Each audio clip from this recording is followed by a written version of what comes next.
जय श्री कृष्णा दोस्तों, राधे राधे। आप सभी को फाल्गुन मास के कृष्ण पक्ष की विजया एकादशी की बहुत बहुत शुभकामनाएं।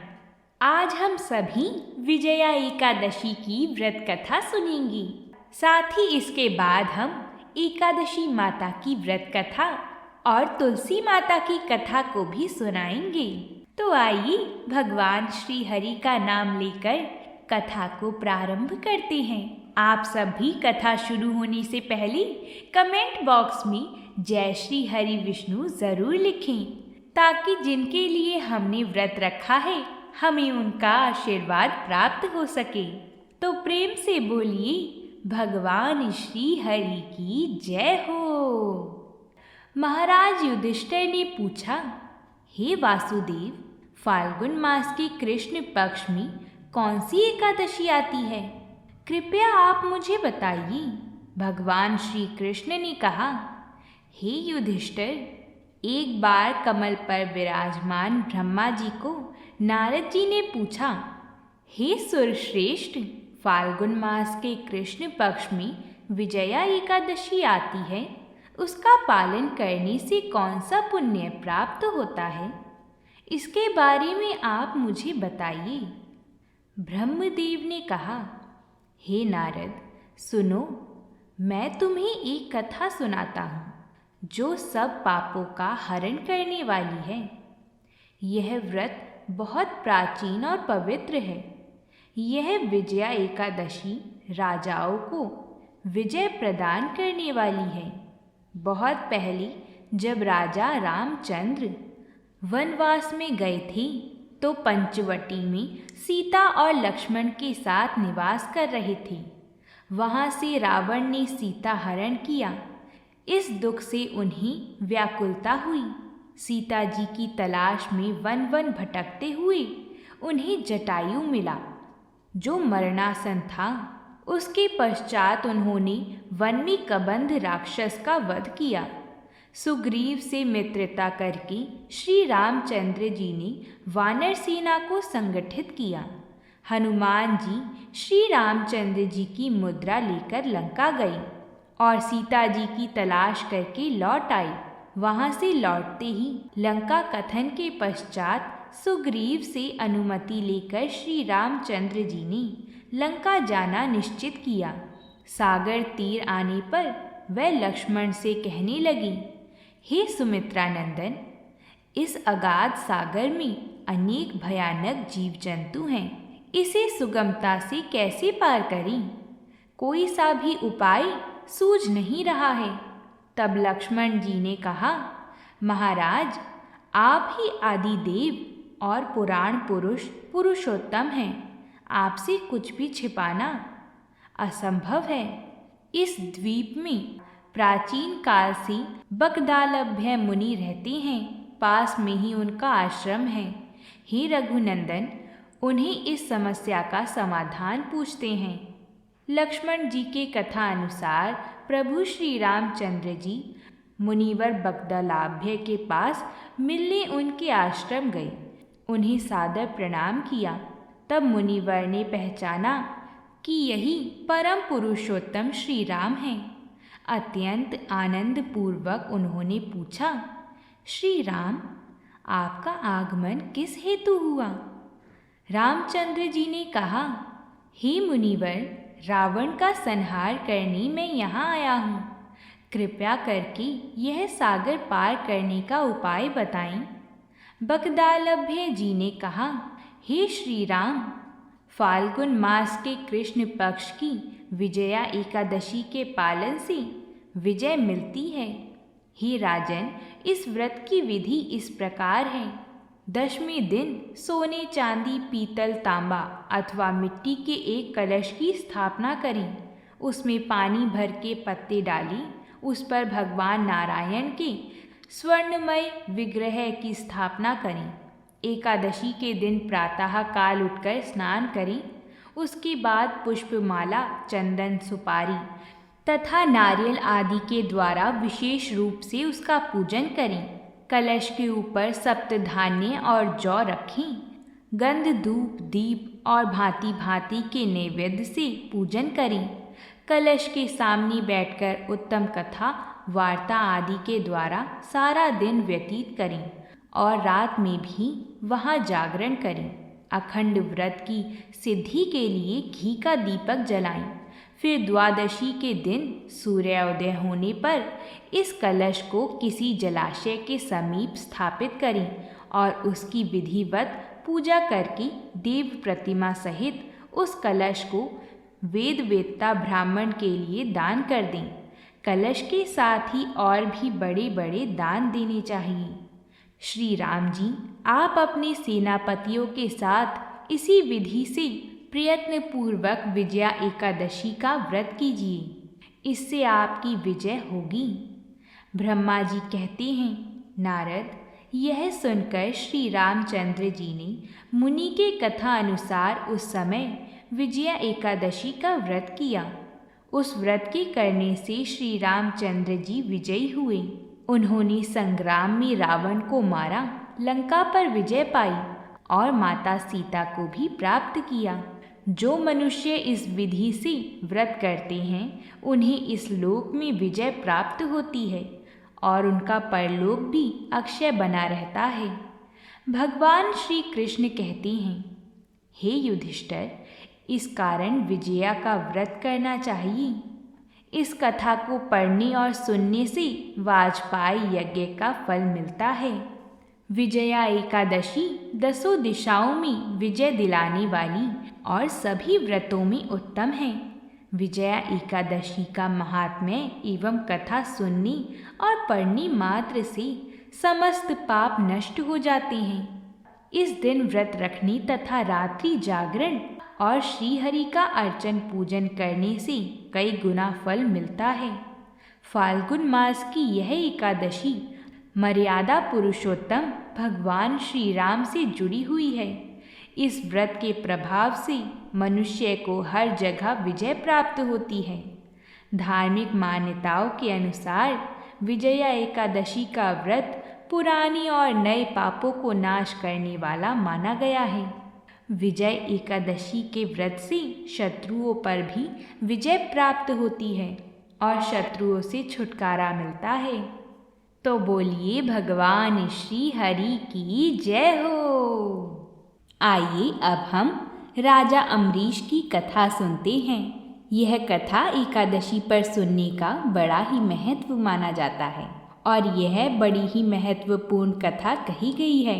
बोलिए भगवान श्री कृष्ण की जय हो।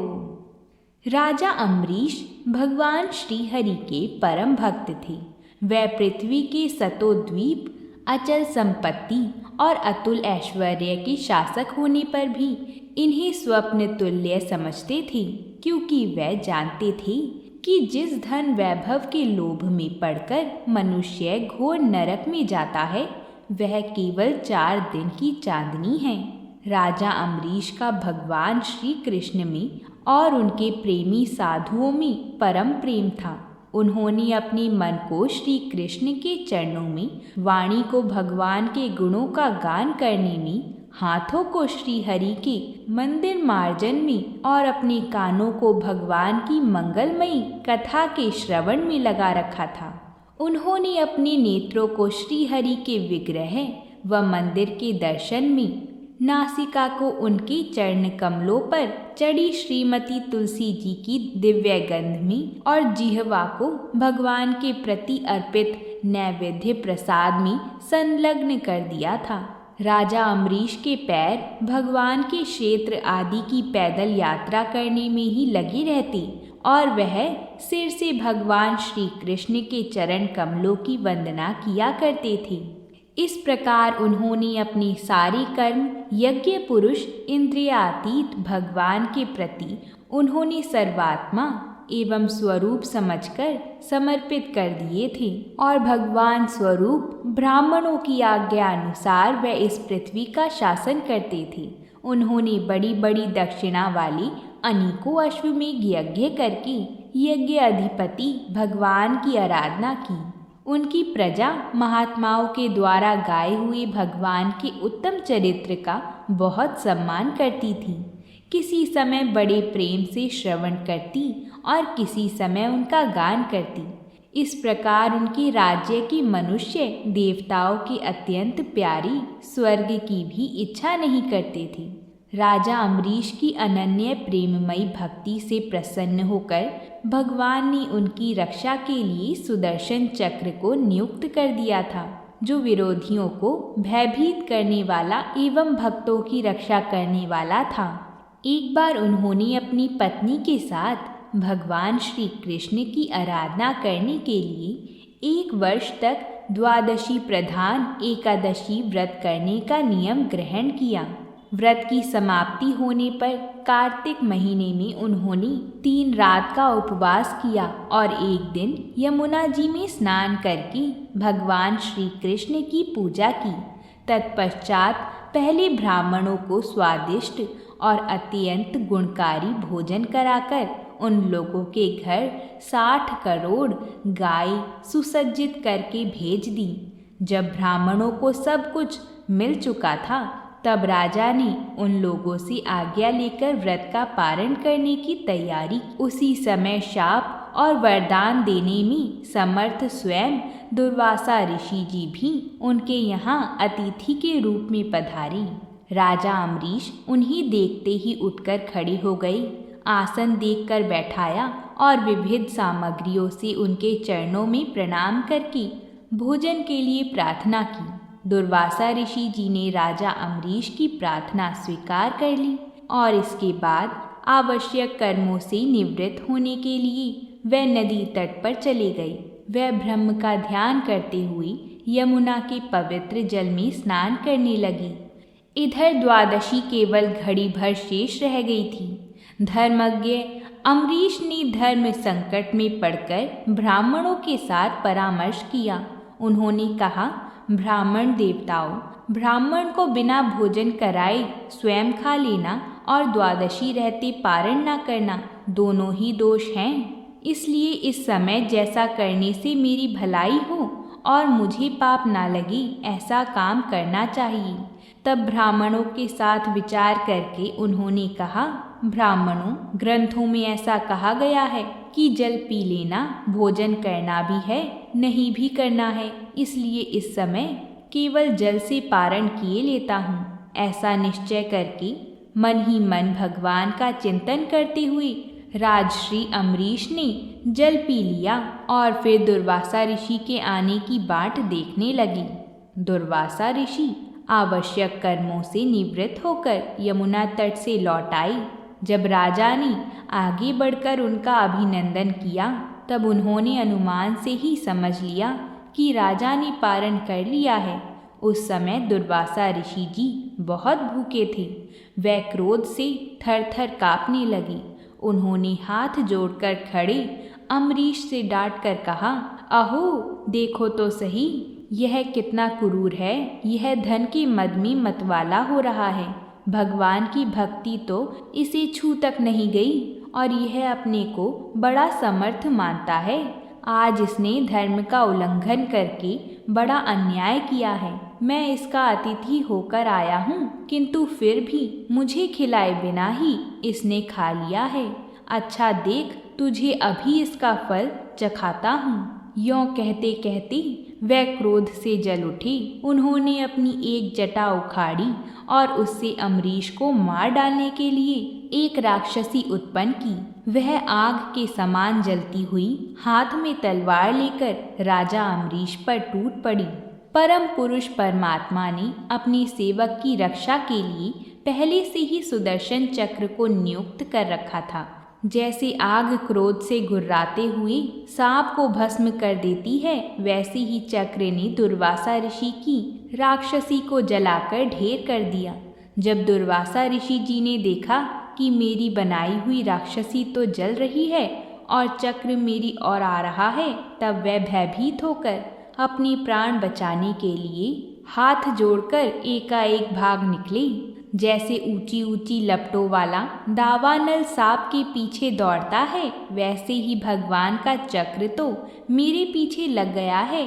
तब दुर्वासा ऋषि जी दिशा आकाश, पृथ्वी अतल वितल आदि नीचे के लोक, समुद्र, लोकपाल और उनके द्वारा सुरक्षित लोक एवं स्वर्ग तक में गए, परंतु जहाँ जहाँ वे गए वहीं वहीं उन्होंने असह्य तेज वाले सुदर्शन चक्र को अपने पीछे लगा देखा। जब उन्हें कहीं भी कोई रक्षक ना मिला तब तो वह और डर गए। अपने प्राण बचाने के लिए वह देव शिरोमणि ब्रह्मा जी के पास गए और बोली, ब्रह्मा जी, आप स्वयंभू हैं, भगवान के इस तेजोमय चक्र से मेरी रक्षा कीजिए। ब्रह्मा जी ने कहा, दुर्वासा ऋषि जी, मैं शंकर जी, दक्ष, भृगु आदि, प्रजापति, भूतेश्वर आदि सब जिनके बनाए नियमों में बंधे हैं तथा जिनकी आज्ञा शिरोधार्य करके हम लोग संसार का हित करते हैं, उनके भक्त के द्रोही को बचाने में हम समर्थ नहीं हैं। जब ब्रह्मा जी ने इस प्रकार दुर्वासा ऋषि जी को निराश कर दिया तब भगवान के चक्र से संतप्त होकर वह कैलाशवासी भगवान शंकर की शरण में गई। शंकर जी ने कहा, दुर्वासा जी, जिनसे पैदा हुए अनेकों ब्रह्मांडों में हमारे जैसे हजारों चक्कर काटते हैं, यह चक्र उन्हीं विश्वेश्वर का शस्त्र है। यह हम लोग के लिए असह्य है। तुम उन्हीं की शरण में जाओ, वह भगवान ही तुम्हारा मंगल करेंगे। निराश होकर दुर्वासा ऋषि जी श्री हरि भगवान के परम धाम वैकुंठ की तरफ भागे। दुर्वासा ऋषि जी भगवान के चक्र की आग से जल रहे थे। वह भगवान के चरणों में गिर पड़े। उन्होंने कहा, हे अच्युत, हे अनंत, आप संतों के एकमात्र इच्छित हैं। प्रभो, संपूर्ण जगत के जीवन दाता, मैं अपराधी हूँ। आपका परम प्रभाव न जानने के कारण ही मैंने आपके प्यारे भक्त का अपराध किया है। प्रभो, आप ही मुझे बचाइए। श्री भगवान ने कहा, दुर्वासा जी, मैं सर्वथा भक्तों के अधीन हूँ। मुझ में तनिक भी स्वतंत्रता नहीं है। जो भक्त स्त्री, पुत्र, गृह, गुरुजन, प्राण, धन, इहलोक और परलोक सब लोक छोड़कर केवल मेरी शरण में आ गए हैं, उन्हें छोड़ने का संकल्प भी मैं कैसे कर सकता हूँ। इसमें संदेह नहीं कि ब्राह्मणों के लिए तपस्या और विद्या परम कल्याण के साधन हैं, परंतु यदि ब्राह्मण उद्दंड और अन्यायी हो जाएं, तो वह ही दोनों उल्टा फल देने लगते हैं। दुर्वासा ऋषि जी, सुनिए, मैं आपको एक उपाय बताता हूँ जिसका अनिष्ट करने से आपको इस विपत्ति में आना पड़ा। आप उसी के पास जाइए, उनसे क्षमा मांगिए, तब आपको शांति मिलेगी। सुदर्शन चक्र की ज्वाला से जलते हुए दुर्वासा ऋषि जी लौटकर राजा अम्बरीश के पास आए और उन्होंने अत्यंत दुखी होकर राजा के पैर पकड़ लिए। दुर्वासा ऋषि जी की यह चेष्टा देखकर और उनके चरण पकड़ने से लज्जित होकर राजा अम्बरीश भगवान के चक्र की स्तुति करने लगे। अम्बरीश जी ने कहा, प्रभो सुदर्शन, आप अग्नि स्वरूप हैं, भगवान के प्यारे 1000 दांतों वाले चक्रदेव, मैं आपको नमस्कार करता हूँ। समस्त अस्त्र शस्त्र को नष्ट कर देने वाले एवं पृथ्वी के रक्षक, आप इन ब्राह्मण की रक्षा कीजिए। आप कृपा करके हमारे कुल में भाग्य उदय के लिए दुर्वासा ऋषि जी का कल्याण कीजिए। हमारे ऊपर यह आपका महान अनुग्रह होगा। यदि मैंने कुछ भी दान किया हो, यज्ञ किया हो अथवा अपने धर्म का पालन किया हो, यदि हमारे वंश के लोग ब्राह्मणों को ही अपना आराध्य देव समझते रहे हों, तो दुर्वासा ऋषि जी की जलन मिट जाए। भगवान समस्त गुणों के एकमात्र आश्रय स्थल हैं। यदि मैंने समस्त प्राणियों के आत्मा के रूप में उन्हें देखा हो और वह मुझ पर प्रसन्न हो, तो दुर्वासा ऋषि जी के हृदय की सारी जलन मिट जाए। जब राजा अम्बरीश ने दुर्वासा ऋषि जी को सब ओर से जलाने वाली भगवान के सुदर्शन चक्र की इस प्रकार स्तुति की, तब उनकी प्रार्थना से चक्र शांत हो गया। जब दुर्वासा ऋषि जी चक्र की आग से मुक्त हो गए और उनका चित्त स्वस्थ हो गया, तब वह राजा अम्बरीश को अनेकानेक उत्तम आशीर्वाद देते हुए उनकी प्रशंसा करने लगी। दुर्वासा ऋषि जी ने कहा, धन्य है, आज मैंने भगवान के प्रेमी भक्तों का महात्म्य देखा। राजन, मैंने आपका अपराध किया, फिर भी आप मेरे लिए मंगल कामना ही कर रहे हैं। महाराज अम्बरीश, आपका हृदय करुणा भाव से परिपूर्ण है। आपने मेरे ऊपर महान अनुग्रह किया है। अहो, आपने मेरे अपराध भुलाकर मेरी रक्षा की। जब से दुर्वासा जी चक्र से जीवन रक्षा के लिए भाग रहे थे, तब से राजा अम्बरीश ने भोजन नहीं किया था। वह दुर्वासा जी के लौटने की बाट देख रहे थे। अब उन्होंने दुर्वासा जी के चरण पकड़ लिए और उन्हें प्रसन्न करके विधि पूर्वक भोजन कराया। दुर्वासा जी ने बहुत ही संतुष्ट होकर राजा अम्बरीश के गुणों की प्रशंसा की और उसके बाद उनसे अनुमति लेकर आकाश मार्ग से प्रस्थान किया। जब सुदर्शन चक्र से भयभीत होकर दुर्वासा ऋषि भाग रहे थे, तब से लेकर उनके लौटने तक 1 वर्ष का समय बीत गया था। इतने दिनों तक राजा अम्बरीश उनके दर्शन की आकांक्षा से केवल जल पीकर रहे। दुर्वासा ऋषि जी के जाने के बाद उनके भोजन से बचे हुए अत्यंत पवित्र अन्न को राजा ने सब परिवार ग्रहण किया। कुछ वर्ष बीतने पर राजा अम्बरीश ने अपने ही समान भक्त पुत्रों पर राज्य का भार छोड़ दिया और स्वयं वन में चले गए। वहाँ वह बड़ी धीरता के साथ आत्मस्वरूप भगवान में अपना मन लगाकर गुणों के प्रवाह रूपी संसार से मुक्त हो गई। बोलिए भगवान विष्णु की जय हो। आइए अब हम सुनते हैं माता तुलसी की एक बेहद ही रोचक कथा। प्राचीन समय में एक गांव में एक परिवार में नंद भाभी रहा करती थी। हर समय नंद भाभी के बीच नोक-झोंक होती रहती थी। नंद बहुत ही सहज और सरल स्वभाव की थी। भाभी बात बात में नंद की गलतियों को खोज खोज कर ताने मारती रहती थी। वह उसकी सरलता का दुरुपयोग करती रहती थी। इस कारण से परिवार में उन दोनों की सदा खटपट बनी रहती थी। आए दिन भाभी का क्रोध अपनी नंद पर भड़कता ही रहता था। उसकी नंद बड़े ही सात्विक धार्मिक स्वभाव की थी। प्रातःकाल स्नान करके सर्वप्रथम तुलसी माता की पूजा करती, तत्पश्चात घर के अन्य कार्य करती। ये सब देखकर भाभी को अच्छा नहीं लगता था। वह सोचती थी कि ये कब यहाँ से टलेगी और मैं चैन की सांस लूंगी। नंद का सर्वाधिक लगाव तुलसी माता की पूजा में ही था, किंतु भाभी को उसकी पूजा देख देख कर मन ही मन चिड़चिड़ाहट सी भरी रहती थी। एक दिन उसकी भाभी ने नंद से कहा कि तुम्हारे तो सारे कार्य इसी तुलसी घरौआ के द्वारा ही पूरे होंगे। इसी तुलसी के गमले को साथ लेकर अपनी ससुराल चली जाना। नंद तो बहुत ही भोली भाली थी। उसने कहा कि मैं तो कुछ जानती ही नहीं हूँ, वही तुलसी माता जाने। मैं तो उन्हीं की कृपा पर जीवित हूँ। मुझसे तो जैसा बनता है सो मैं तो उनकी उल्टी सीधी पूजा करती रहती हूँ।